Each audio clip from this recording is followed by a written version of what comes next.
పుష్ప ఫసివల్లికి స్వాగతం. ఈరోజు day 8 trading.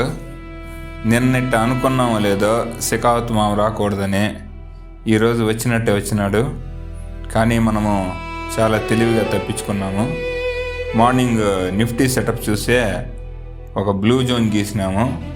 ఆడదాకా వచ్చి వెళ్తే ఆడికెళ్ళి పైకి వెళ్ళాలి లేదా ఆడ నుంచి కింద పడాలి అని పొద్దున్నే మనము దాన్ని సెటప్ చూసినాము. చూసిన తర్వాత ఎప్పుడైతే ఆ బ్లూ లైన్ టచ్ అయినాదో అప్పుడు ఏం చేసినామంటే ఆడ నుంచి మనం కూడా కొంచెం బ్రిటానియా జోలికి పోదాం అనుకున్నాము. చార్ట్ చూస్తే చాలా ముద్దుగా అనిపించినది. ఫస్ట్ ఏం చేసినామంటే మన సిండికేట్ సెటప్ సెట్ అయినది. కానీ ఇంతలోగా ఒక తూరు శిఖావత్ వస్తాడేమో అని అనిపించినది. అందుకని ఏం చేసినామంటే బ్రిటానియా కాల్ ఆప్షన్ కొని అక్కడ ఒక 50 షేర్లు హెడ్జింగ్ మాదిరి అమ్మేసి ఉన్నాము. ఎప్పుడైతే ఫేక్ బ్రేక్అవుట్ ఇచ్చినాదో అప్పుడు మనకి హెడ్జింగ్ మాదిరి ఉపయోగపడుతుంది. ఒకవేళ రియల్ బ్రేక్అవుట్ అయినా సరే మనకి లాస్ ఎక్కువ ఉండదని నేను ఒక 50 షేర్లు హెడ్జింగ్ చేసి ఉంచినాను. కానీ కోసేపటికి రివర్స్ జోన్ వచ్చిండ్లా అక్కడి నుంచి అది రాకెట్ మాదిరి పోతానే ఉండి ఈరోజు మన టార్గెట్ రీచ్ అయినాము. ఇక 25,550 పుట్టుని 84-85 దగ్గర యావరేజ్గా తీసుకున్నట్టుగా రాసి పెట్టుకున్నాము. ఎందుకని ట్రేడ్ చేస్తే గనక అందులో కూడా నా టార్గెట్ వచ్చినప్పటికే 3,695 రూపాయలు ప్రాఫిట్ వచ్చినది. కానీ రోజుకి ఒక్క ట్రేడే ఎత్తాలా, అప్పుడు మాత్రమే శ్రీవల్లి కుసి ఉంటేనే ఈ పుష్ప కుసి అని నిర్ణయించుకుంటేనే. అందుకని తీసలేదు. నేను రాత్రి వీడియోనే ఒతూరు పోయి చూసుండలా మీరు. అందులో మనము గోల్డ్ సెటప్ వచ్చినా సరే డిసిప్లిన్ ఉంచుకుని ఆ ట్రేడ్ ఎత్తలేదు. $130 వచ్చినది మామ అందులో. సో మనం ఎప్పుడు చేసినా సరే మన సెటప్ రూల్ ఒకటే, ఏంటంటే అదే స్టాప్ లాస్ లాంటి శిఖావత్కి దొరకరాదు. ఒకవేళ దొరికిన సినిమా మాదిరి ఒరిజినల్ ఎర్రసందనం దొరకకుండా చెక్క ముక్క దొరకాలా. మనకి లాస్ తక్కువ రావాలా, ప్రాఫిట్ ఎక్కువ రావాలా, ఇది కాన్సెప్ట్.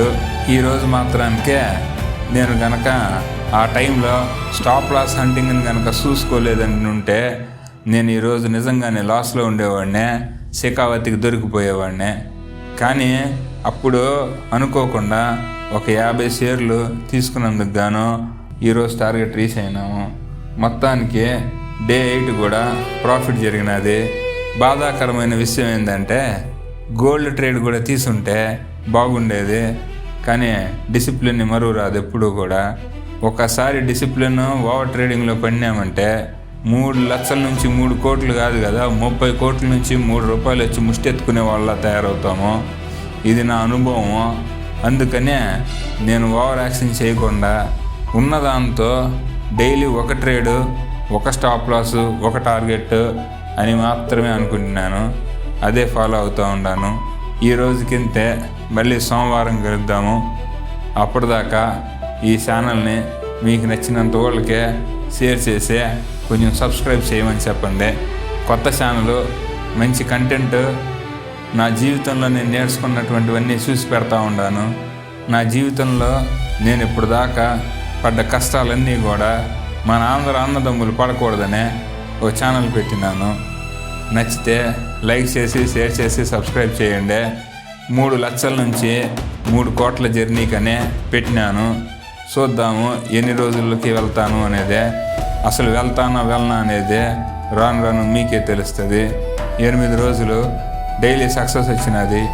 ఒక మాదిరి చెప్పాలని అంటే ఈరోజు బ్రిటానియా తీసుకున్నప్పుడు ఆ 50 షేర్లు హెడ్జింగ్ చేయకపోతే ఈరోజు స్టాప్ లాస్ హిట్ అయినట్టే. సిండికేట్ నుంచి బ్లూ లైన్ టచ్ అయినది, రివర్సల్ ఆప్షన్ అనేటువంటి ఒక హింట్ దొరికినది. దానివల్ల మనం దాన్ని ఎట్లానే ఉంచినాము, మంచి లాభం వచ్చినది. ఇందుకోసమని నేను మీకు చెప్పాలనుకున్నది ఏంటంటే దుడ్డు ఉందాది కదా అని చెప్పి ట్రేడింగ్లో ఇష్టం వచ్చినట్టు తిరగమాకండి, డబ్బులు పెట్టమాకండి, నేర్చుకోండి. నేను 6 ఏళ్ళు నేర్చి కొంచెం వస్తే చాలు కూల్ డబ్బులు వస్తే చాలు.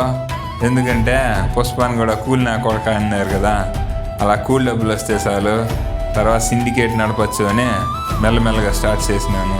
ఈ వీడియో నచ్చితే కనుక లైక్ చేసి, షేర్ చేసి, సబ్స్క్రైబ్ చేయండి.